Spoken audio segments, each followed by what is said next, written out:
only 1 week. In a matter of 7 days, I will be gone. I couldn't believe that everything that was happening to me was real and not a nightmare. All I wanted was to get a blood test to make sure that I was okay, and then I got this. Hi, my name is Brittany, and I found out from my doctor that I only have a week to live. Brittany, are you okay? The doctor asked me sympathetically. His question seemed strange to me, to say the least. Am I all right? How could I be all right after what I just found out? All my plans, dreams, and aspirations were ruined, and he was asking me if I was okay? Strangely enough, I was in such a state of shock that I couldn't even cry. In movies, characters start sobbing and wringing their hands when they find out that they have only days to live. But I just stared blankly and didn't shed a single tear. How strange. The doctor spent a long time telling me about medications that would probably add a few more days to my life, telling me not to get depressed. I was sort of listening to him, but the words were no longer making sense to me. I was dying, and no one had any control over that fact. When I left the clinic, I didn't want to go home at all. My legs unconsciously took me to the most memorable places. The cafe where I often sat with my girlfriends. The park where my classmates and I used to sneak off when we wanted to miss Mr. Berkeley's class. The evil dwarf who hated all living things. The store where I liked to buy freshly baked goods. How strange. In just a few days, I would be gone, and the places that were dearest to my heart would still be there. I returned home late at night. My parents greeted me. I could tell by the look on their faces that the doctor had called them and told them everything. My mother was crying, and my father was trying to keep it together, but I could see from his face how hard it was for him. I had nothing to say to my parents. It was unbearable to watch them suffer. So I went up to my room, locked myself in, and cried all night. I woke up late. All my life I dreamed of sleeping in and getting up at noon. Too bad my dream came true under such dreadful circumstances. My mother met me in the kitchen. She made my favorite omelet and tried her best to act casual. I have no appetite, Mom, I said hoarsely, drank my coffee, and went for a walk again. I was eager to get out of the house. My mind was lighter, and even my worst thoughts were more peaceful when I was out in the fresh air. I walked around the city. In a strange way, I didn't pay attention to so many interesting things before. For example, I had no idea that there was a garage sale on the next street, and that vibrant Native American family moved into the house around the corner, or that a homeless girl with a shaggy dog was sitting outside the mall asking for food money. This couple was of particular interest to me. The girl, though she looked unkempt, was smiling and evoked only positive emotions, and her one-eyed shaggy dog was charming. I couldn't get past it and threw $1 into the cookie jar. Wow, thank you. The homeless girl hurriedly hid the $1 in her pocket. You sure you don't need it? I don't care anymore. I sighed heavily. Is the world coming to an end? They didn't have the clothes in your size? The girl smiled. The joke was completely harmless, and I smiled back. I wish. It's more serious than that. Did a boy break up with you? I could only see why the stranger was trying to impress me with her wit. In fact, she was literally listing all of my problems, which previously would have seemed like the end of the world. Breaking up with my boyfriend, dressed it and fit, bad weather. All of these things before could literally drive me crazy. Ruin my whole day. Now I was willing to walk to school in the pouring rain for a month, even without an umbrella, just to erase the fact that my days were numbered. Everything is relative. I'm terminally ill. I admit it for some reason. I only have a week to live. The smile on the girl's face faded. It wasn't the Ouija board that told you that, was it? No, it was the doctor. I struggled not to burst into tears in the middle of the street. The one-eyed dog came up to me and licked my hand. The sudden affection made me feel better. You know what? The homeless girl said. If I knew I only had days to live, I certainly wouldn't want to waste a single hour crying and feeling sorry for myself. I didn't know where she was going with this. What are you talking about? Personally, my last days would have been the talk of the town. She smiled again. Oh, that makes sense. I've got nothing to lose. I could have a celebration at the end of my life. I could leave this place with dignity, knowing I didn't miss out on anything important. The bad mood evaporated. I knelt down and hugged the dog, who wagged his tail happily. "Thank you," I told her. "That's exactly what I'll do." I hurried away from the mall. I didn't want to spend my last hours there. The first thing I did was go to school. The class was just finishing up, and I had a chance to do something that I hadn't dared to do in a long time. Ask Robert out on a date. Robert was incredibly cool.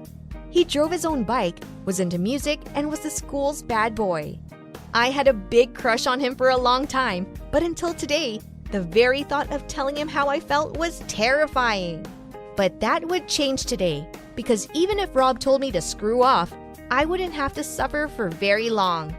And he would be ashamed of himself for blowing off a terminally ill girl. I found him at the back of the school. He was chatting with his buddies, and he was as irresistible as ever. Without a moment's hesitation, I walked up to the guys and confidently interrupted their conversation. "Hi, Rob." Robert stared at me as if a garbage can had suddenly spoken to him. "Well, hey, I like you. Do you know that?" His friends grunted in unison, and I, ignoring them, continued. "And I think we should hang out tonight. What do you say?" Rob grinned and turned to his buddies. "See how brave that babe is? How could I say no to that?" He suddenly grabbed my hand and dragged me somewhere. "Let's go." Before I could get scared, Rob got me on his bike, handed me my helmet, and we rode through the city. We were going so fast, but I wasn't scared. I felt completely safe, snuggled up against the strong, wide back of my crush. We rode around town some more until we came to some club. "Bikers hang out here," Rob told me. "Tough guys.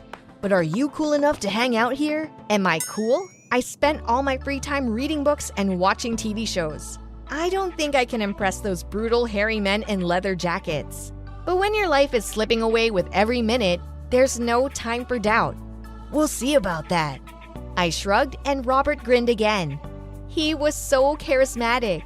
The club was dark, noisy, and smoky, but very atmospheric. Rob led me to the bar and ordered himself a beer and a Coke for me. "What is this, a kindergarten?" Someone's voice rumbled in my ear. I turned around. Beside me sat a huge, like a mountain, bearded man in a leather vest. "Finish your Coke, little girl, and go watch some Sesame Street. Rob, why did you bring her here?" I was embarrassed. I always acted like that if strangers tried to attack me. Always. But not today. Today was the first day of the rest of my life, and I refused to let anyone humiliate me. Before Robert could say anything to the jerk, I asked, "Is there a problem? I bet you can't drink 2 liters of Coke in 5 minutes." It was a trick I'd been pulling since I was a kid, shocking my family and classmates. Yes, I could easily drink a huge bottle of Coke in a matter of minutes. "What do you want to bet?" The man got excited. $100. I didn't have that kind of money, but that meant only one thing. I couldn't lose. A large crowd gathered around us. After overhearing our conversation, everyone at the club wanted to see the strange show. A schoolgirl and a 40-year-old man are speed-chugging Coke. The bartender put 2 large bottles of soda and 2 glasses in front of us. 3, 2, 1, go! He commanded and pressed the timer on his phone. I won't describe how agonized the boogeyman was. I'll get right to the point. He lost. With a deafening burp, he handed me my hard-earned $100 and shook my hand. "You're a tough one, kid. Come visit us. You're always welcome." I was beyond happy, especially after I saw the look in Robert's eyes.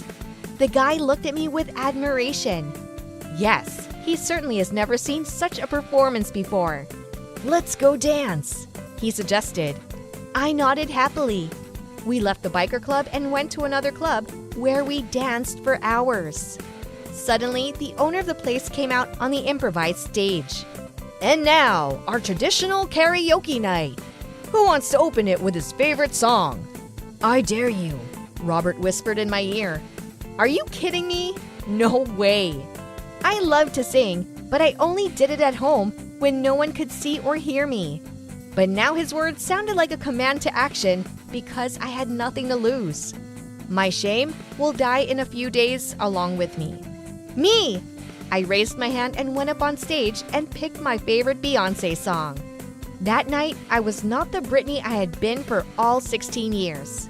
She was replaced by the girl I didn't get a chance to become. And I never will be. That's a shame. The club guests cheered for me like I was the star performer at the Super Bowl. Unreal! Rob met me at the stage. He wasn't grinning now, but smiling broadly, genuinely pleased with my triumph.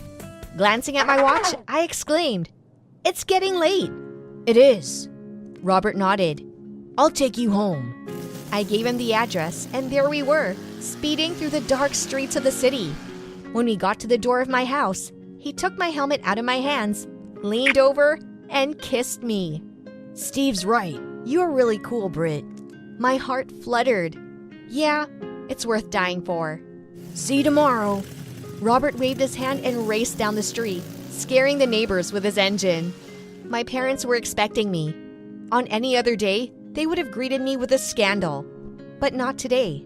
Mom and Dad just asked me if I was okay. My big happy smile reassured them. "It was the best day of my life," I exclaimed. And instantly, I was back to reality. Sad. I should live the rest of my life this way. Then it would be truly meaningful. I hugged my parents, told them that I loved them very much, and went to bed while my mother sobbed.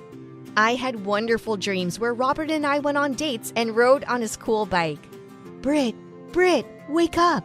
Mom was shaking me by the shoulders like a rag doll. What's wrong? The doctor called. From the clinic. Britt, you're not sick. The lab mixed up the tests. You are perfectly healthy. I stared into my mother's tearful face for a few moments before I burst into tears myself. Well, thanks to the mistake of the clinic staff, I began to truly live my life. Now I have Rob, and I have my whole life ahead of me. What has changed your life? Tell me in the comments, and don't forget to like this story.